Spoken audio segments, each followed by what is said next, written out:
Yamil Santoro, gracias por este ratito una vez más. Gracias. Bienvenido, buenas noches. Perdón la demora, pero no hay problema. Nos quedamos hablando de muchas cosas. ¿Son conscientes en el gobierno de que están en una situación muy delicada?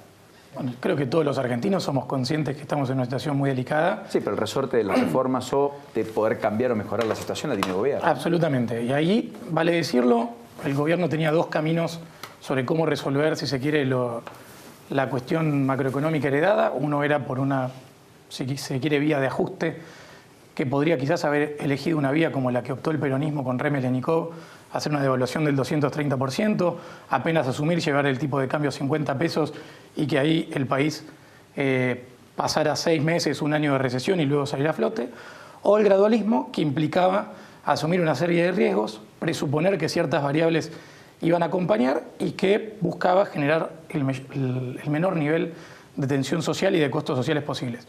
Si bien era loable el intento, había una serie de factores que se tenían que alinear. Entre errores propios y cambios del contexto internacional, se dio la tormenta perfecta y ahora de alguna manera ese camino, digamos, ya no es posible o en la misma velocidad. Validemos el condicional contrafáctico de qué hubiera sucedido si hubiéramos hecho lo opuesto o no.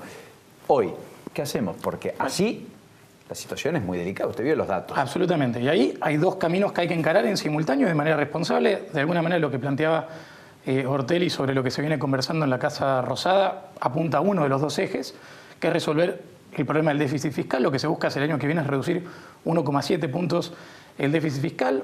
Hay que decirlo, Argentina tiene un nivel de gasto insostenible para el nivel de capitalización de la economía, 42,3%. Además, con déficit, muy difícil que aguante. Tenemos 50% más de presión fiscal que cualquier país vecino. Nos preguntamos por qué nuestras pymes no exportan. Más allá de que hubo durante muchos años una política anti-exportación, activa por parte del gobierno anterior, que inexplicablemente convirtió a la Argentina en la sexta economía más cerrada del mundo, dicho por el Foro Económico Mundial. Ahora tenemos el desafío concreto de cómo logramos generar competencias o condiciones o aptitudes de competitividad en un contexto recesivo donde, la verdad que el panorama es complejo.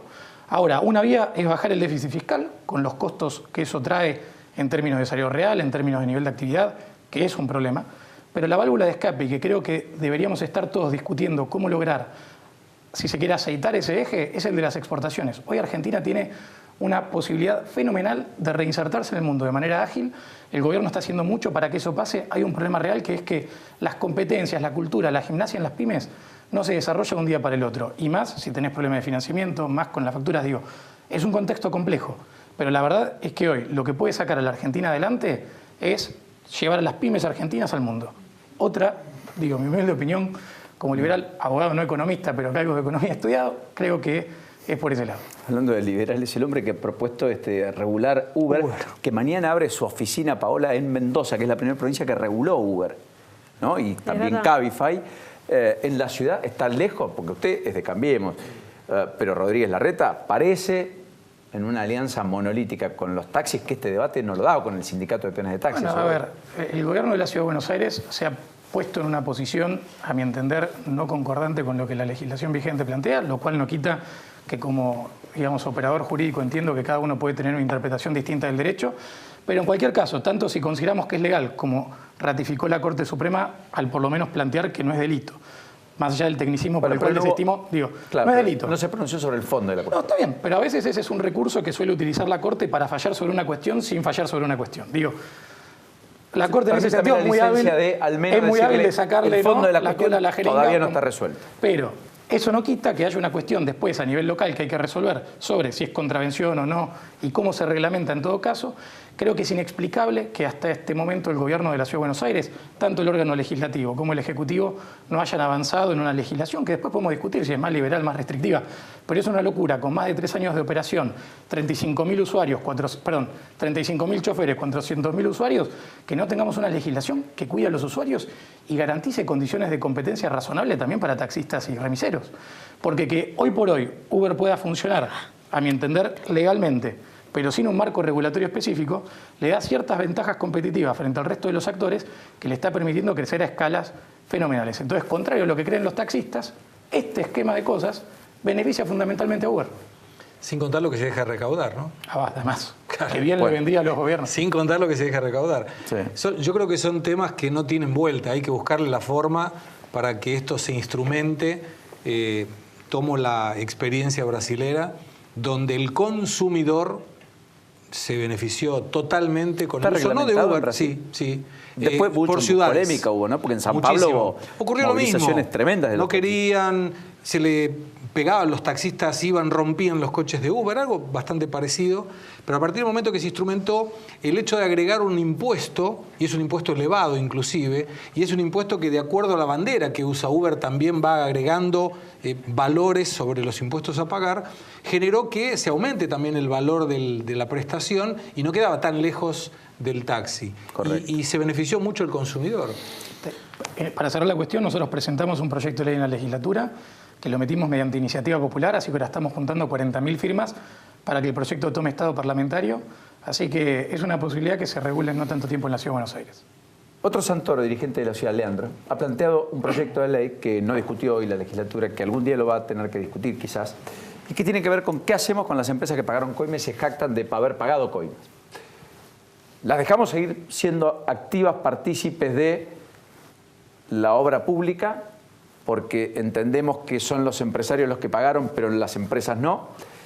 ¿O también el castigo es para las empresas como desincentivo para que haya otros que así sean funcionarios y a título personal hagan lo que no corresponde, lo lleven adelante? Porque un funcionario, en general, cuando es condenado, además lo inhabilitan para ejercer cargos públicos, no solo lo condenan, que muchas veces no va preso, pero no puede ser candidato ni ejercer cargos públicos. ¿Me explico? Totalmente. Mira, en esa línea, primero leí el proyecto de Leandro y es un buen proyecto. Digo, más allá de algunas cuestiones técnicas que hay que resolver, pero es una iniciativa interesante. Va en línea, por un lado, con la Ley de Responsabilidad Empresaria que ha planteado el Gobierno Nacional, que busca justamente que las empresas, más allá de los autores materiales, sean responsables por los hechos de corrupción, porque si no, como vos bien decías, sacrificás un peón, pero la empresa en definitiva se benefició y no tiene consecuencias por haber violado la ley. Y además, la Ley de Participación Público-Privada prevé justamente sanciones para aquellas empresas que se ven involucradas en escándalos de corrupción. Entiendo que esto que plantea Leandro, de alguna manera, es receptar lo que Cambiemos ha propuesto y ha logrado impulsar y aprobar a nivel nacional para la Ciudad de Buenos Aires. Debe discutirlo la legislatura para mejorarlo, pero no es una mala idea. Ahora, ¿cómo conseguir financiamiento de esas empresas, no? Porque Argentina no tiene. Y en el exterior, un fondo de inversión, un banco internacional que coloque a alguien que dijo: yo coimé, pero ahora soy bonito y no coimeo más. No, o yo ya me aparté, pero mi empresa que tiene mi nombre sigue operando y lo hace muy bien. Juan Chediak renunció hoy a su propia compañía. Rogio también. Rogio renunció a las 2 empresas. Claro. Ahora, eso te resuelve el problema porque las empresas en la Argentina son públicas, pero la verdad que la participación pública de las empresas argentinas es el 5, 10, 15, 20%. Son básicamente familiares. Ahora, con un agregado, Paulino, final, para no sacar mucho tiempo. Cuando Odebrecht dijo que había coimeado, le retiraron la licencia. Odebrecht aquí no tiene licencia. Es la única constructora que no tiene licencia para operar con el Estado. En la Argentina. En la Argentina. ¿Y las otras empresas qué hacemos? Hay un concepto de isonomía en la legalidad que te dice que somos todos iguales ante la ley. ¿Qué hacemos? ¿Le salvo que te llames tal o cual, decís vos. No sé. Hoy le pidió una fiscal de Italia a Bonadío que anticipe la indagatoria a Paolo Rocca para eventualmente investigar si Techin tuvo prácticas indebidas en el exterior y en Italia en particular. Y le va a tener que dar explicaciones a la SEC de Estados Unidos. También. Porque todas las empresas que operan en Estados Unidos están de acuerdo con la ley SOX del año 2002, que son categóricas en el tema de coimas. Yo por eso marco que ordinario en la Argentina es toda la discusión política, los realineamientos políticos, electorales, el peronismo, no peronismo, el radicalismo, la reingeniería, las terceras fuerzas. En todo caso, las devaluaciones, los tipos de cambio, los saltos, los posibles default, la inflación. Todo eso es más o menos la historia de los últimos 60 años en la Argentina. El salto de la tasa de interés, el negocio financiero, la especulación, tener de amigo a alguien en el Estado para tener un beneficio y ser más, ¿no? Lo extraordinario es que por primera vez todo eso sale a la luz y las partes reconocen haber hecho lo que todo el mundo se suponía que se hacía. Paulino, te agrego un detalle. No es extraordinario, lo que hubo es un cambio legislativo que lo permitió. En 2016, por impulso de la ministra Patricia Bullrich, el Ministerio de Seguridad en concreto, se impulsó la ley del arrepentido, que permitió generar este instrumento procesal para que aquellos que aporten información relevante para el avance de una causa obtuvieran algún beneficio y generar una suerte de alineamiento de incentivos, como vos decías, para que aquellos que formaron parte de esquemas de corrupción aporten a una causa. Y eso es lo que permite que ahora en adelante las causas de corrupción tengan, si se quiere, una ruptura de este cerco o esta humertad o esta suerte de pacto de silencio que había entre distintos actores. Ojalá. Ojalá. Gracias por estar aquí. No, gracias. Como siempre, placer.